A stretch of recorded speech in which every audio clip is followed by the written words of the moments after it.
Hello friends, welcome to this channel. एक बार फिर से आप सभी का स्वागत है। आज हम बड़े ही दिलचस्प और रोचक विषय पर बात करने जा रहे हैं और वो हैं ड्रीम्स, हमारे सपने जो हम तब देख रहे होते हैं जब हम सो रहे होते हैं। हम उन सपनों के बारे में आज हम बात करेंगे कि हम सपने क्यों देखते हैं, उनका मतलब क्या है। तो इस वीडियो के फर्स्ट हाफ में यानी पहले आधे भाग में हम बात करेंगे कि हम सपने क्यों देखते हैं, ये हमारे लिए ज़रूरी क्यों है, उससे हमें फ़ायदे क्या होते हैं। और अगले आधे भाग में हम बात करेंगे, सेकेंड हाफ में हम बात करेंगे कि उन सपनों का, उन ड्रीम्स का मीनिंग क्या है, उनसे हम क्या इंटरप्रेट करते हैं, इंटरप्रिटेशन क्या है उस सपनों को लेके हमारा। और जितने तरह तरह के हम सपने देखते हैं, अलग अलग माहौल के, अलग अलग चीज़ों पे जो बेस्ड सपने होते हैं, उनका मतलब क्या है। तो दोस्तों, अगर पुरानी सभ्यताओं की बात करें तो बहुत पुराने समय में अलग अलग सभ्यताओं में, अलग अलग एंशिएंट सिविलाइजेशंस में अलग अलग तरह से लोगों ने अपने सपनों को रिकॉर्ड किया, दर्ज किया। चाहे वो चित्रकारी के फॉर्म में हो, चाहे दीवारों पर चित्र बनाकर हो, या उसके बारे में पुस्तक लिख के हो, या पुस्तक पर पेज पर उसको उसकी चित्रकारी करके या उसके बारे में थोड़ा बहुत लिख कर अपने सपनों को लोगों ने दर्ज किया, रिकॉर्ड किया और उससे मीनिंग निकालने की कोशिश की। और तो वर्षों पुरानी ये जो तलाश है, ये जो क्वेस्ट है, ये खोजने की कि सपने हम क्यों देखते हैं और उसका क्या मतलब होता है, ये आज तक जारी है। और अभी तक हम एक निश्चित उत्तर पर नहीं पहुंचे, एक डेफिनेट आंसर पर नहीं पहुंचे कि हम सपने क्यों देखते हैं और उसका क्या मतलब है। लेकिन बहुत सारे बुद्धिजीवी लोगों ने, बहुत सारे साइकोलॉजिस्ट ने, साइको एनालिस्ट लोगों ने इस पर अपनी हाइपोथेसिस और थ्योरीज बनाई है। कुछ एक्सपेरिमेंट्स करके, कुछ चीज़ें प्रूव करके थ्योरीज भी बनाई है कि हम सपने क्यों देखते हैं और उससे हमारा फ़ायदा क्या होता है। तो दोस्तों, 19वीं शताब्दी के कुछ जानी मानी हस्तियों में से एक थे सिगमंड फ्रॉयड, और उन्होंने ये सिद्धांत दिया, उन्होंने ये थ्योरी दी कि सपने हमारे अवचेतन मन की इच्छाओं का, आग्रहों का और विचारों का एक प्रतीक होते हैं, एक सिंबॉलिक रिप्रेजेंटेशन होते हैं, और वही हमें सपने में दिखता है। तो ये अवचेतन मन की जो इच्छाएं हैं वो फिर हमें हमारे चेतन मन में डाली जाती हैं, यानी कॉन्शियस ब्रेन में डाली जाती हैं। सब कॉन्शियस ब्रेन से, यानी अवचेतन मन से कॉन्शियस ब्रेन में इसको फिर आती हैं ये सारी इच्छाएं, हमारे सारे अर्जेस और सारी थॉट्स, और फिर हम कोशिश करते हैं उनको पूरा करने के लिए, या उनको पूरा करने के रास्तों में जो रुकावटें आती हैं उसको कम करने के लिए, हटाने में हम जुट जाते हैं। तो सिगमंड फ्रॉयड ने बताया कि हम अपनी इच्छाओं को पूरा करने के लिए सपने देखते हैं। ये 2010 में कुछ शोधकर्ताओं ने 3D मेज का यूज़ करके, एक छोटी सी भूल भुलैया के ऊपर आधारित कुछ एक्टिविटीज़ का यूज़ करके ये प्रूव किया कि हम सपने देखते हैं कई चीज़ें याद रखने के लिए भी। हम बेहतर याद रख पाते हैं अगर हम उनसे जुड़ा हुआ सपना देखते हैं। उस शोध में, उस रिसर्च में उन्होंने ये दिखाया था कि एक 3D मेज पर आधारित कोई एक्टिविटी अगर कुछ सेट ऑफ इंडिविजुअल्स ने, कुछ एक समूह ने किया, तो सेकंड अटेम्प्ट से पहले अगर उन्होंने उस चीज़ का सपना देखा, और सपने में वही एक्टिविटी उन्होंने देखी, तो जब उन्होंने सेकंड अटेम्प्ट लिया, जब दूसरी बार उस चीज़ को, उस कार्य को किया, तब उन्होंने 10 गुना बेहतर परफॉर्म किया उस ग्रुप से जिन्होंने सपने नहीं देखे थे, या जिन्होंने उस बारे में कुछ सपना नहीं देखा सोते समय, या जो सोए ही नहीं। तो ये भी उस समय ये थ्योरी बनाई गई 2010 के दौरान कि हम बेहतर रूप से कोई चीज़ याद रखने के लिए हम जो सपने देखते हैं वो हमें बहुत काम आते हैं। यानी सपने, उन शोधकर्ताओं का ये मानना था कि कुछ मेमोरी प्रोसेसेस तब भी होती हैं जब हम सो रहे होते हैं, और हमारे सपने इस बात का संकेत होते हैं कि वो प्रोसेसेस हमारे ब्रेन में हो रहे हैं, वो प्रक्रियाएं हो रही हैं। तो हम याद रखने के लिए सपने देखते हैं। दोस्तों, हमारे ब्रेन में, हमारे मस्तिष्क के अंदर 10,000 ट्रिलियन न्यूरल कनेक्शंस हो सकते हैं। हम अपने पुराने वीडियोस में कई बार हम इस बारे में बात करते हैं कि जो भी हम कुछ देखते हैं, सुनते हैं, फील करते हैं अपने एनवायरमेंटल स्टिमुलस को एक्सपीरियंस करके, तो हमारे ब्रेन में हर चीज़ को लेके, हर उस हमारे एक्सपीरियंस की वजह से कई हज़ारों लाखों कनेक्शंस बन रहे होते हैं, न्यूरल कनेक्शंस बन रहे होते हैं।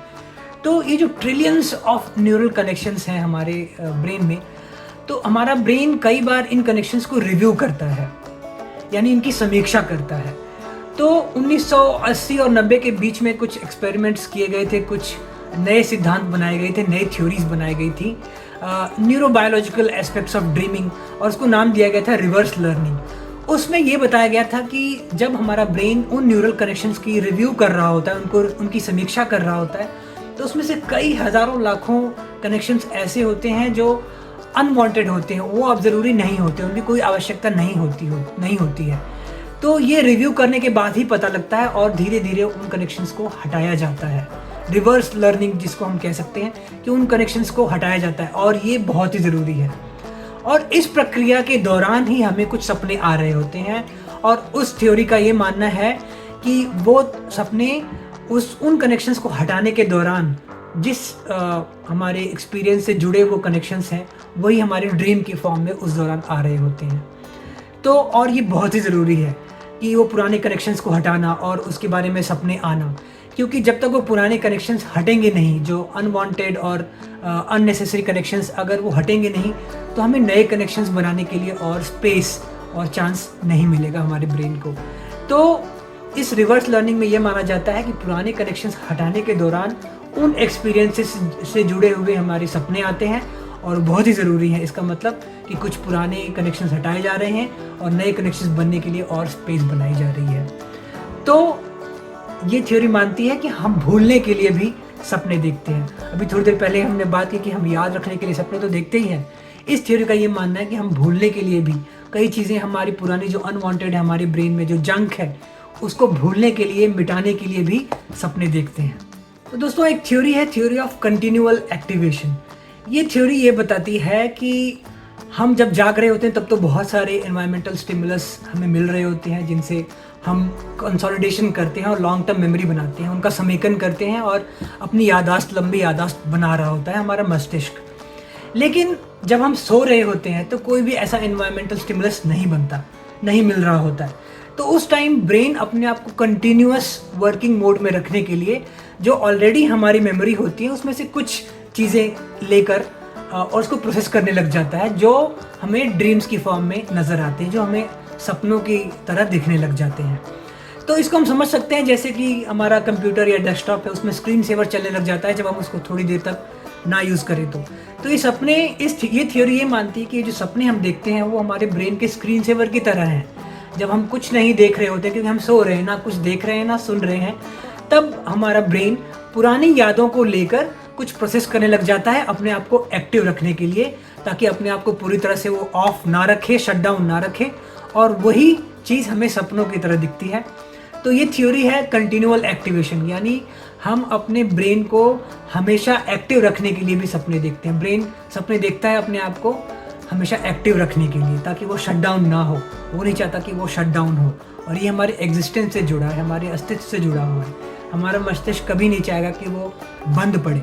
तो हमेशा कुछ ना कुछ वो एक्टिव रहने के लिए हमारी पुरानी यादों में से कुछ ना कुछ कुछ क्षण, कुछ मौके ढूंढ के, खोज के उसको सपने की फॉर्म में देखता है, ताकि वो हमेशा एक्टिव रहे। एक थ्योरी है दोस्तों, प्रिमिटिव इंस्टिंक्ट रिहर्सल थ्योरी। यानी ये थ्योरी ये बताती है कि हम सपने देखते हैं कई चीज़ों को रिहर्स करने के लिए, उनके रिहर्सल के लिए।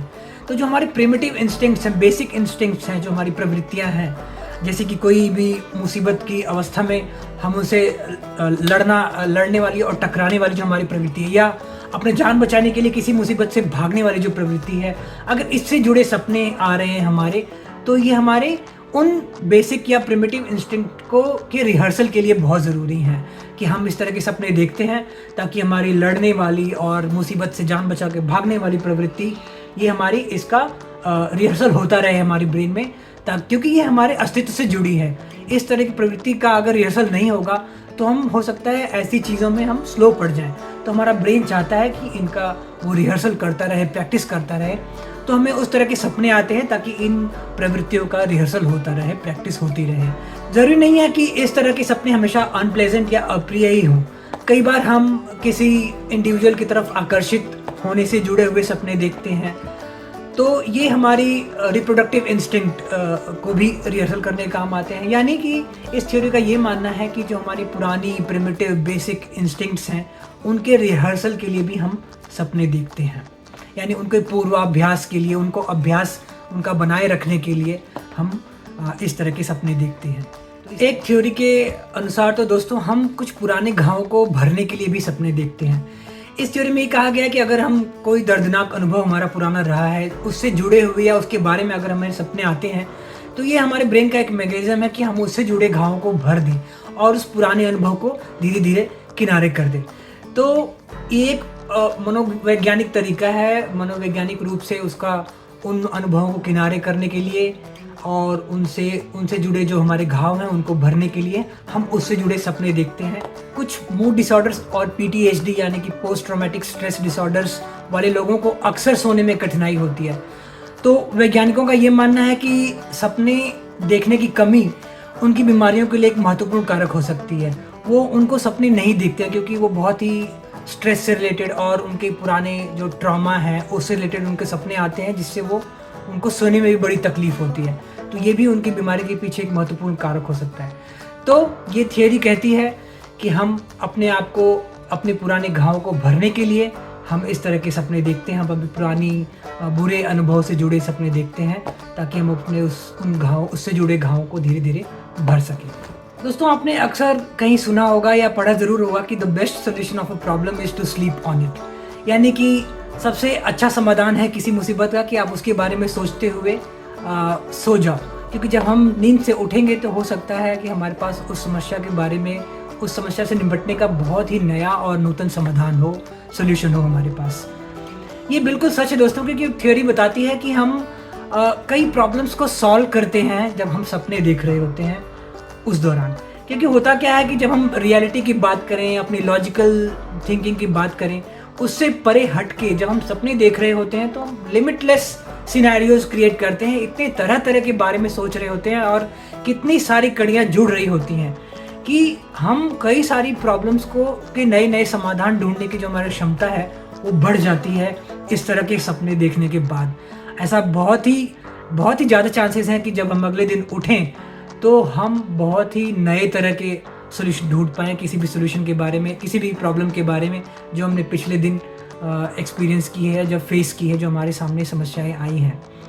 और आप सबने पढ़ा ही होगा कि बेंजीन रिंग का जो स्ट्रक्चर ऑगस्ट केक्यूले ने जो डिज़ाइन किया था, बताया था, वो उन्होंने अपने एक सपने के बाद ही बताया था। उन्होंने सपने में ये देखा था कि उस तरह का स्ट्रक्चर संभव है। तो कई बार ऐसा संभव है, बिल्कुल ऐसा होता है कि हम सपने देखकर हम कई सारी प्रॉब्लम्स का समाधान ढूंढ लेते हैं, क्योंकि सपने में हम किसी भी बाउंड्री के बिना, उसको परे रख के, बहुत सारे सिनेरियोज के बहुत सारे कड़ियों को जोड़कर एक साथ हम चीज़ों को देख रहे होते हैं, विजुलाइज कर रहे होते हैं और उससे बाहर निकलने के नए नए तरीके हम सपने में ढूंढ रहे होते हैं या ले रहे होते हैं। आपने एक्सपीरियंस किया होगा, आपने देखा होगा कि हम सपनों में कोई सीमा नहीं है कि हम क्या सोच सकते हैं और क्या कर रहे होते हैं। तो और उसका कारण ये है कि हम बिल्कुल खुले रूप से सोच रहे होते हैं, कोई बाउंड्री नहीं होती है, कोई आपको रोकने वाली चीज़ नहीं होती है। तो ये आपको, आपके ब्रेन को, आपको मस्तिष्क को एक क्षमता प्रदान करती है कि हम आउट ऑफ द बॉक्स सोचें, बाउंड्रीज़ को, लिमिट्स को हटाकर सोचें। तो हम प्रॉब्लम्स का सल्यूशन ढूंढने के लिए भी सपने देखते हैं। तो दोस्तों, ऐसा बहुत ही कॉमन है, बहुत ही आम बात है कि कई लोगों को सपने नहीं आते या उनको सपने नहीं याद रहते। तो इसमें कुछ गलत नहीं है, कोई भी ऐसा कुछ नहीं है कि कुछ एबनॉर्मल है, ये बिल्कुल ही आम बात है। कई बार हम सपने देख रहे होते हैं लेकिन उठते हमें लगता नहीं, हमें ये रियलाइज़ नहीं होता कि हमने सपना देखा, या हमें कुछ भी नहीं याद रहता उसका।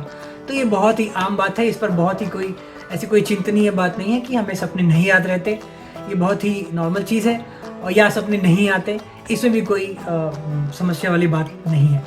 तो ये कई सारी प्रोमिनेंट थ्योरीज थी, कई सारे मुख्य सिद्धांत थे जो पिछले कई सैकड़ों सालों में लोगों ने बनाए हैं कि हम सपने क्यों देखते हैं। इतनी टेक्नोलॉजिकल एडवांसमेंट होने के बावजूद भी हम किसी एक निश्चित उत्तर पर नहीं पहुंच पाए हैं कि हम सपने क्यों देखते हैं। अब अगले भाग में हम इस बारे में बात करेंगे कि जो तरह तरह के सपने हम देखते हैं उनका हम थोड़ा सा इंटरप्रिटेशन करेंगे। यानी बहुत सारे एक्सपर्ट्स इस फील्ड में, साइकोलॉजिस्ट, साइको एनालिस्ट जो होते हैं, वो इनको इन ड्रीम्स में से मीनिंग निकालने की कोशिश करते हैं ताकि वो हमारे काम आ सके, हमें उससे मदद मिल सके। तो अगले पार्ट में हम इस बारे में बात करेंगे। ये वीडियो बहुत लंबा ना हो जाए, इसलिए इस वीडियो को हमें 2 पार्ट में करना पड़ेगा। पहले पार्ट जो कि हमने बात की, बहुत सारी अलग अलग थ्योरीज और सिद्धांत जो ये बताते हैं कि हम सपने क्यों देखते हैं और ये क्यों ज़रूरी हैं, हमारे एग्जिस्टेंस से, हमारे अस्तित्व से क्यों जुड़े हुए हैं। अगले भाग में हम इनकी मीनिंग के बारे में बात करेंगे, जो बहुत ही रोचक होने वाला है कि अलग अलग सपने जो हम देखते हैं एक थीम पर आधारित होते हैं और उसका क्या मीनिंग होता है हमारी रियल लाइफ में। तो हम अगले वीडियो में इस बारे में बात करेंगे और मिलते हैं आपसे अगले वीडियो में। तब तक के लिए थैंक यू सो मच।